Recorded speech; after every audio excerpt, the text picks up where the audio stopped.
My God, talk about content for days. This chapter, I mean, I think the past few months, and I'm talking about prior to this huge home run that Oda's been having for like the past couple months. I mean, before that, when we were having a lot of those very short chapters of just them charging towards the top, trying to get to Doflamingo. I don't know what Oda was doing at that point. Maybe he was preparing this because these chapters are in a whole different league. Almost every week, I'm coming in and saying, Oda did it again.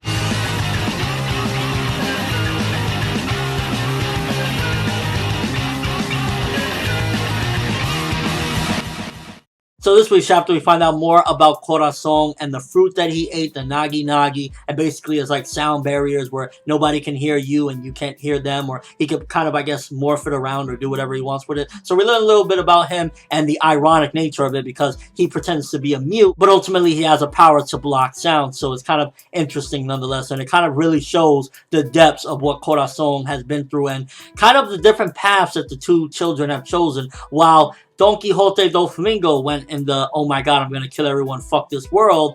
He went, I'm going to be a good guy, because we find out in this chapter that he's working for the Marines and probably been for a long time. So a lot of exposition into the character of him and blowing a hole right into these characters and finding out who they really are. And to be honest with you, it just showed with this chapter that Corazon, aka Rocinante, is a good person overall. I mean, just seeing how he truly cared for law, everything that he's doing, risking his life, working for the Marines, and he doesn't really hate his brother. He looks at his brother like, yeah, he's kind of scared of him maybe. He looks at him kind of like a monster in a sense because, let's keep it real, he is a fucking nut job. But ultimately, he still wants to save his brother. He wants to stop his brother's madness. And this is probably how he's going to go about it. But we still keep some of the characterization we built up till now intact, with him kind of being like a dork and, you know, fucking things up and being clumsy or whatever. And then getting more of Vergo. I didn't think that we were going to have so much relevance with these characters that were introduced in Punk Hazard. I mean, how many times has Vergo been brought up that he did this and he took part in this?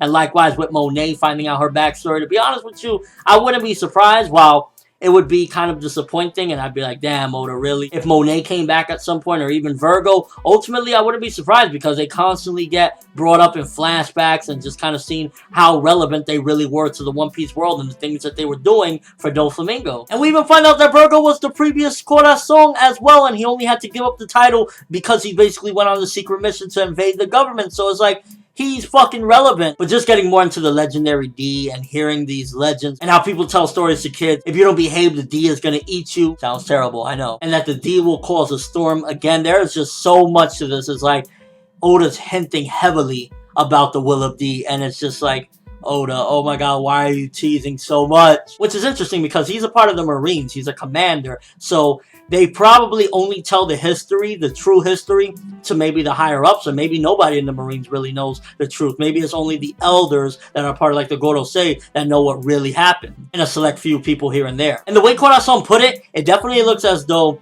there's a huge history with the Celestial Dragons and the people that bear the will of D. The Celestial Dragons, you could clearly see that they're very villainous. They're just assholes. They're garbage. They're fucking pieces of shit. So maybe throughout history they fought each other. This clan, the D, or maybe one person named D fought them, and maybe he might have won the battle, but ultimately they won the war and hid everything about it. And just getting the emotional aspects of this chapter, I'm like, Oda's just doing everything so right with this flashback right now. Very good stuff. Like, there's flashbacks that might make you lose interest or whatever, but the flashback right now is just is so good right now, honestly. Finding out that Corazon, how much of a really good person. He was a fucking amazing person, taking Law from hospital to hospital for 6 months straight, trying to help him. And then we see that they actually developed a bond with one another, caring for each other. It's like, yeah, Oda, you're doing the emotions very well. And seeing a young Sengoku at his Admiral days and kind of how he was involved with Rocinante, aka Corazon, and doing this, is kind of like, I wonder with Corazon's death, did he feel some sort of like remorse, like, fuck, I sent him on this mission and, you know, he ends up dying. And I honestly wouldn't be surprised because Vergo was there. Maybe Vergo overheard and he's the one that snitches to Doflamingo, and then Doflamingo's like, oh really? Bang! The merciless nature of this guy, because I'm pretty sure that this is going to be what's the cause of his death. Ultimately, he's going to find out, you're a Marine? I don't give a fuck if you're my brother. You're going to die right now. Which seemingly the end of the chapter, Doflamingo's calling, so he might already have some suspicions or ultimate confirmation on it. And overall, this chapter was just, again, another very good chapter. A lot of hinting at the will of D, and for a flashback, I'm like, oh my god, I'm interested. What the fuck's gonna happen? I mean, we ultimately know that Rocinante is going to die, and it's gonna be Doflamingo that killed him. We don't know how. We don't know how Law is gonna get cured of this disease, but there's still a lot of questioning, and it's like, I can't wait to find out. I'm hooked, Oda. Keep doing it. Giving this one an 8.5 out of 10. Very good stuff again. I'm honestly looking forward to seeing a full-on flashback of when Corazon finally reveals, yeah, I can talk, yeah, I am a Marine, and yeah, I want to stop you and bring you to your fucking senses, and Doflamingo and him clashing. It's gonna be fucking amazing. Let me know what you thought of this chapter. What did you think about finding out about Corazon being with the Marines, seeing a young Sengoku, hearing more whispers of the Will of D,